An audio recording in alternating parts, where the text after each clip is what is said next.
The sages debated everything. Wherever there was a slight doubt, it had to be resolved, because you have to know how to serve God. You have to know how to do a mitzvah. So wherever there was doubt as to how exactly the mitzvah should be performed, the sages got together and thrashed it out until they figured out, until they traced it back to its origins and came to the right conclusion about how the mitzvah should be performed. And sometimes they would get into a debate on principle matters. But when there was a debate on principle, it was always followed with the question of, what's the difference? You're arguing a principle. What difference will it make in actual life? And if there is no actual difference or consequence, then it's not worth arguing about. The most subtle concepts, the most complex subjects are valuable because they lead to a conclusion. And that conclusion will tell us how or what we should be doing. But if it doesn't do that, if it doesn't bring you to a solid conclusion, if it doesn't lead to a better behavior, a better performance of the mitzvah, then it's not worth debating. What difference does it make? Very important question. I'm thinking about anxiety, fears, the fears that people live with. If we want to understand them, if we want to solve them, we want to get rid of them, the first thing we need to do, when you are fearful or when you are anxious, the first question is, what difference does it make? If I'm going to worry about this, if I'm going to agonize over it, what difference will it make? Will it be different if I agonize or I don't agonize?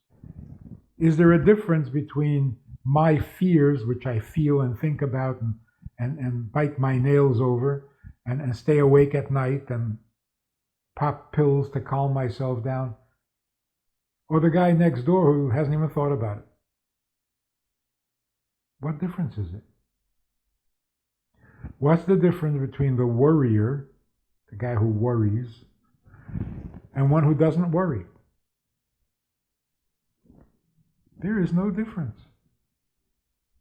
It makes no difference. Which means that the worry is useless. And if it's useless, we shouldn't invest any energy in it. So with any feelings, with any concerns, the first question should be, what's the difference? When we realize there is no difference, it takes the edge off. You're not as worried, because your worrying is not as justified as it appeared. So people who really worry a lot and are anxious a lot, it's because they believe that they're supposed to be. If you're realistic and responsible, you should be worried. Be afraid, be very afraid. Well, if that's what you believe you should do, then you do. But when you ask yourself, what's the difference? I'm worried about whether I'm going to get the job or not. And this worry does what? Nothing. I'm just worried. So it makes no difference. There will be no difference in outcome whether you do worry or you don't worry.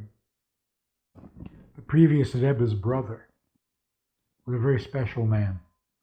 He didn't end up being a Rebbe, but he was close. He invested heavily in lumber. He bought a forest and he was going to make lumber. But a fire broke out and consumed everything. So all his savings were gone. His friends heard about it, and they were very sympathetic, and they felt responsible to break the news to him. They went to his house, and this is back in Russia. They went to his house, and they didn't want to get right to the point suddenly and directly, so they were kind of making conversation, and he immediately realized what they're there for, and he said to them, "Is there something you want to tell me?" And they said, "Yes, we want to tell you that your forest burnt down." He says, "I know. I heard about it a half hour ago." And they say, "You heard about it? How come you're not upset?" He says, "Well, I was upset when I heard about it, but it's been a half hour." And they were stunned. How could he be so calm? So he said to one of them, "How come you're so calm?" He says, "About what?" He said, "Your child." He says, "My child is fine. What's the problem?" He says, "Yeah, but 10 years ago, remember how worried you were?" And I said, "Yeah, well, that was 10 years ago." So the Rebbe's brother said, "So you've gotten over it, but it took you 10 years. I figured if I'm going to get over it in 10 years, why wait that long? So I got over it in a half hour. If I'm not going to be worried about it 10 years from now, then why should I worry 5 years? If I will get over it, why not now?" In other words, worrying about it doesn't change anything. Being upset, depressed, doesn't change anything. So you get upset and you move on. There's no point in pursuing the upset, because it doesn't make any difference. What is it that we're feeling when we become anxious? If you ask people who are anxious, they will tell you that they don't understand people who never get anxious. They don't understand them. Don't you realize the problem that might develop? Don't you realize what is about to happen? How can you be so calm? In other words, they feel that being calm is irresponsible. You can't just accept it. You got to do something. Like what? Like be agitated, worry, bite your nails, pull out your hair, do something. The people who don't get anxious have the opposite reaction. What are you doing? What are you pacing? Why are you wringing your hands? Why are you biting your nails? It doesn't do any good. So why are you suffering needlessly, pointlessly? That's why the antidote to anxiety is trust. Trust means I am not in control of the situation, which means somebody else is. That's okay with me. The fear and the anxiety comes from the feeling that if I can't control it, then it's out of control. So I know, I'm not stupid, I know I can't do anything about it. I know that worrying isn't going to help anything. I know that staying up all night isn't going to change anything. But I can't live with the uncertainty. If I'm not in charge, then nobody is, and that's really scary. Trust means, if you're not in charge, then somebody else is. It's really comforting to know that somebody else is the creator of the world himself, not some devil. So if I'm not in control, then God is, I can relax. If God is in control, then everything's fine. I don't need to be in control. But when we don't have that trust in God, it kind of makes sense that you would be anxious. Because somebody has to control the situation and I can't. And I don't see anybody else controlling it either. That's scary. Out of control, that's scary. And when people feel I'm losing grip, I'm losing my mind. Nothing scarier than that. So there's too much anxiety going on. Because we don't have enough trust. Because we are told that everything is in our own hands. You can be whatever you want to be. Just work hard enough. Just try hard enough. Such a misleading message, such disinformation. No, you can't be whatever you want to be. That's silly. Dangerous. You should try to be whatever it is you want to be. There's no guarantee. Well, if you did it right, you would have succeeded. No, sir. There are people who do everything right.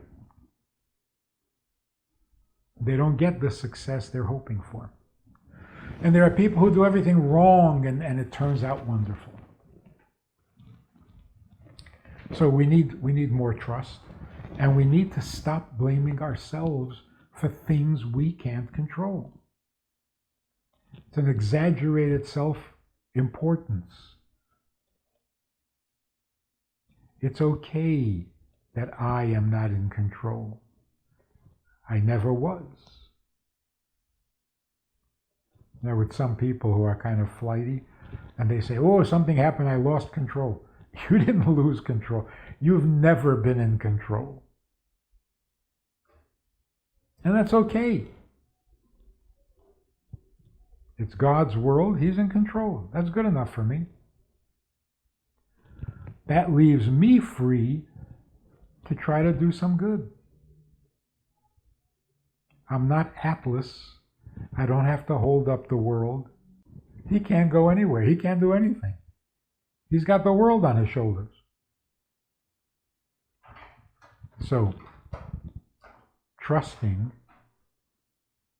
relinquishing some control actually liberates you. You become a much more productive, useful human being. So what is the anxiety? If you use it positively, it can be really, really helpful. Anxiety is the reminder that something in your system is saying you don't have to be in control. You don't. But we don't hear that. We only hear you're not in control. And so we get anxious. But the anxiety is actually telling you, relax. You don't have the world on your shoulder. You don't have to be in control. Why? Because the world has a creator, the world has a master, the world has a plan by which it is conducted, and nothing will go wrong. So you can get rid of the anxiety pills. Shalom Aleichem. How are you?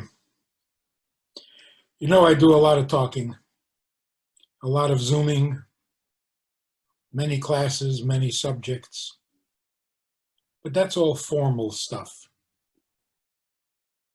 Hopefully good stuff, but formal. We also have a Wednesday night meeting that's more informal and kind of Hamish. If you want to join us for that kind of an event, interactive, time for questions, and so on. If you want to join us for this side of conversation, click on the link below and join us every Wednesday night at 9 o'clock. Well, maybe not every Wednesday night, but we try to make it every Wednesday night at 9 o'clock, a more informal chat, which can be more enjoyable at times than the formal stuff. So check it out. Click on the link and join us. Try it. You'll like it.